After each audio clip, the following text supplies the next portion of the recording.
know. So we've chosen to stick more to the movie universe, but what we loved so much about the book is the way it tells the story.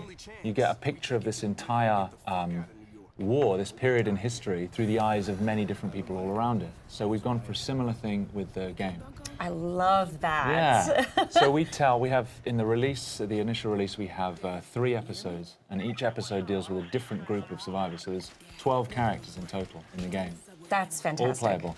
And we've got an episode in Moscow, Russia. We've got an episode in Jerusalem, Israel, and an episode in New York City. Oh, it makes me so excited. I have to explain. I'm so excited because these are very, very pivotal moments in the book that take place in the places you've mentioned. Yeah. So I'm really looking forward to seeing what you've set in those locations. Cool, good. Now this game is 4-player co-op. Yes. And anytime that something else has a byline that's similar to another game, it gets compared to it. So Left 4 Dead 2, or Left 4 Dead and Left 4 Dead 2, the series, is also 4-player co-op with zombies and that kind of stuff. Yeah. Tell us the difference that this game makes. You've mentioned the similarities, 4-player co-op and zombies. Yep. Beyond that, we've gone a very different direction. As I've already said, we deal with massive numbers of zombies in this game. So you'll be facing 500 at a time, with just 4 of you holding out against them. It's third person as well. And it's more of there are strategic elements to it which are completely new to the zombie genre. So when you're facing these zombies, you're going to have the opportunity to build up defenses from scavenged defense kits that you find lying around. And you've got limited resources, so you can't just build whatever you want. Okay. So you've got to think on your feet, grab what you have, and then place it around the environment as best you can. And then grab heavy weapons and just face massive numbers as they come pouring in. Some environments are closed, and so you want to use them in a certain way. Other environments, there's a scene in Moscow, a huge frozen river right outside the Kremlin, completely undefendable, and you've got to do what you can to hold your ground. So what kinds of and weapons? no pills in our game. No pills? Yeah. How about puke? Yeah, no comment. There might be some puke. What kinds of weapons can we expect to be using in this game? We have really gone for it with the weapons. There's a huge number. You've got 3 classes of weapons. You've got your primary, your secondary, and your heavy. Primary weapons, we've got something for everybody. We've got assault rifles, we've got shotguns, we've got sawn-off shotguns, we've got crossbows with exploding tips, no less. And we've got SMGs, a variety of different of those weapons. Secondaries, we've got silenced pistols, sawn-off double-barrel shotguns, and then heavy, we've got rapid-fire combat shotguns, RPGs, heavy machine guns.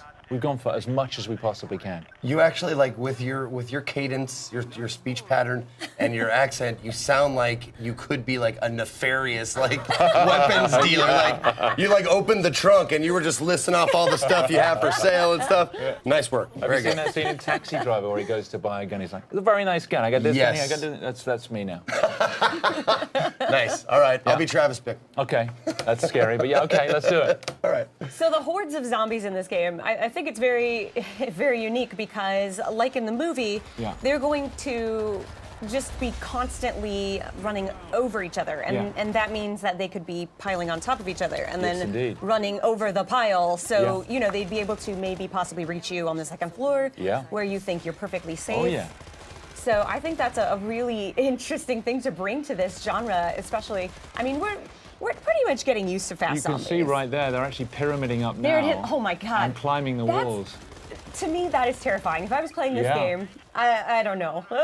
Well, it's great because the guys have put such an enormous amount of work into the physics system that governs those zombies and how they move.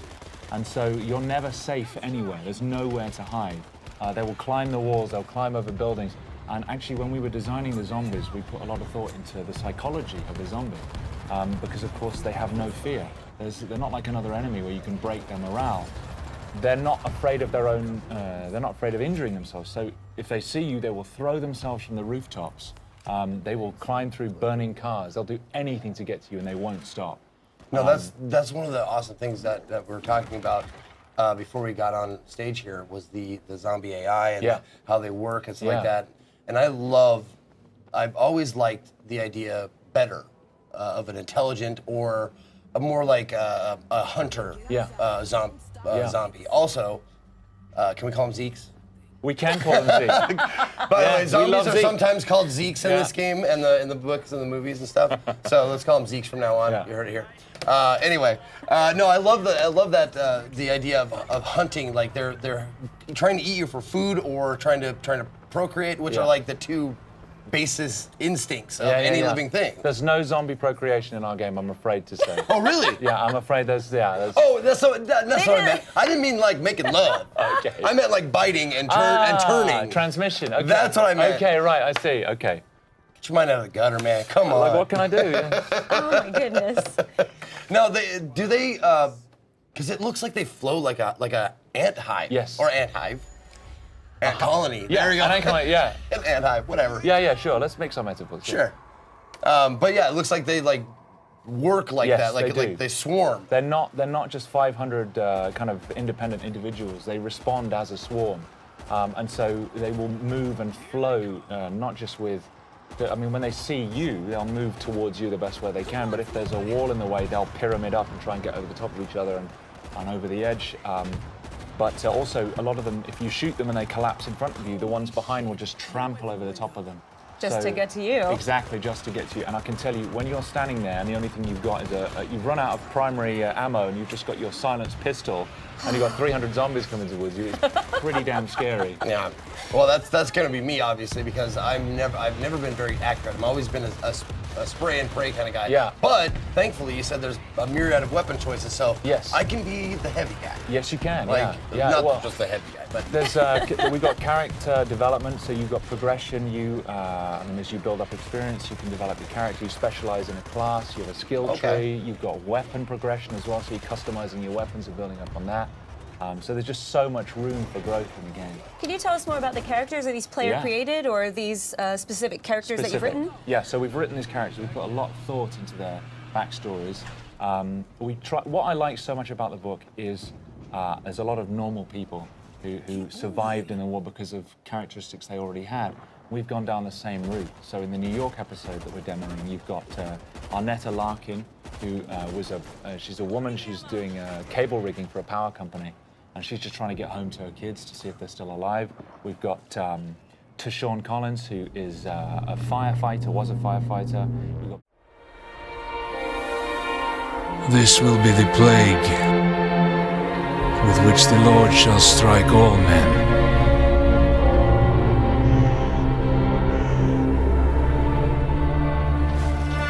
We are all that's left of a city beyond redemption, fulfilling our sacred duty to free the souls of the damned. Good to go up here! Mindset. That should hold. Father, forgive us. We shed this blood in the name of mercy.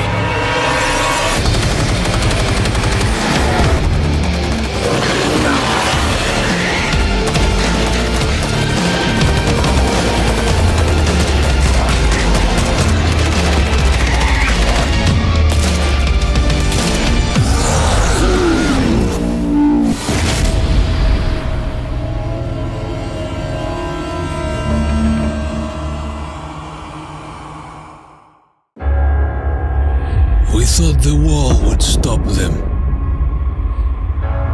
We hoped the cold would freeze them. We thought the army would crush them. But nothing worked. We're all alone.